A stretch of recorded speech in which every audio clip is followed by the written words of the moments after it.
All right, here's a different related rates one where we have to utilize some like a drawing and try to come up with a way to substitute. So it says a water tank has the shape of an inverted circular cone as seen in the picture with a base radius of 2 and a height of 4.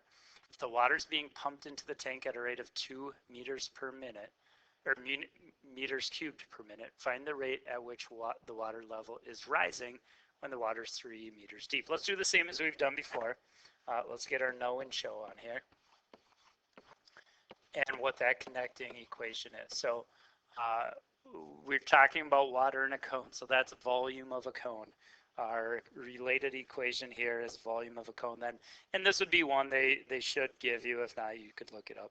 So it's 1/3 pi, um, 1/3 pi times radius squared times h. Basically, when you're doing this, it's if it would be a cylinder like this, to find that volume, you would take the area of this shape, which is pi r squared, times the height, which would be h, and then volume of a cone or pyramid is 1/3 that of the figure around it, so 1/3 pi r squared h.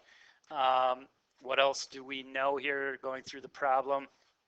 On the picture here, we got that we know the, the dimensions of that um, cone that it's in. Water is being pumped into the tank at a rate of 2 meters cubed per minute. That's a rate. That's the rate of the volume because it's water being pumped in. So dV dt here is 2 meters cubed per minute. Find the rate. Here's our show. Find the rate. So it's a rate we're trying to find of the water level rising. Here that appears that we're using h for the height of the water. So this will be dH dt is what we want to find when the water level is 3 meters deep. So when the height is 3 meters.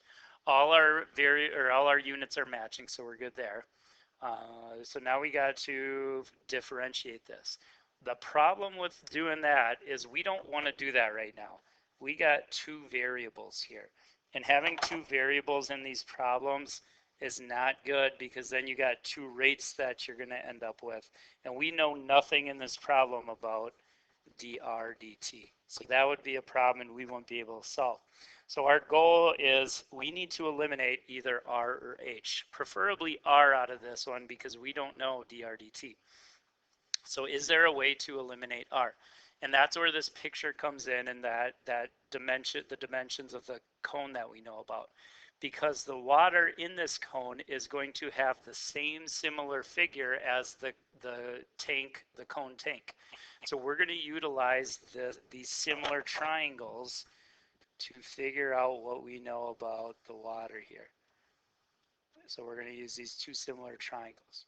So let's start with the outer tank. We know, or actually let's start with our variable. R, the radius of that water, is to the height of this water as what is to what with the tank? Well, the radius of the tank is 2 and the height of the tank is 4.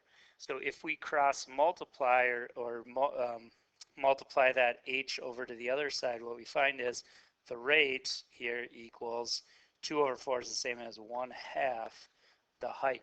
So no matter what the radius, no matter how much water's in here, the radius of that water level is always going to be half the height of the water. So that's always going to be true. We can substitute that in even before we take the derivative because it's going to be true always of this problem. So our volume equation now turns into 1/3 pi. Instead of bar here, we're going to put in 1/2 h squared times another h. Now, we could do derivative right now, but it's in our best interest to not. Let's simplify as much as possible because that's going to save us a lot of time when finding our derivative. So now let's square that. 1/2 h times another 1/2 h is going to be 1/2 times 1/2 is 1/4. And then h times h is h squared times that other h. And again, we're still not simplified. Let's go one more step before we do derivative here. 1/3 times 1/4 is 1/12. I'm just going to include that pi in there, put that pi up there. And then h squared times h is h cubed. Now we've significantly made that easier. That derivative now shouldn't be too hard. So let's find that derivative with respect to time. On the left side, that's dv dt. On the right side, use the power rule, bring down the 3. That's going to make that pi over 4. Power is 1 left, h squared, but don't forget about your dh dt because we just did the derivative of h. Now plug in what we know. dv dt is 2. Our h, we're trying to find this when the height is 3 meters. So anywhere there's an h, plug in 3. And we're solving for dh dt. So it worked out pretty good there. Simplifying now, 3 squared is 9, so we got 9 pi over 4 here. And to finish solving, let's multiply by the reciprocal.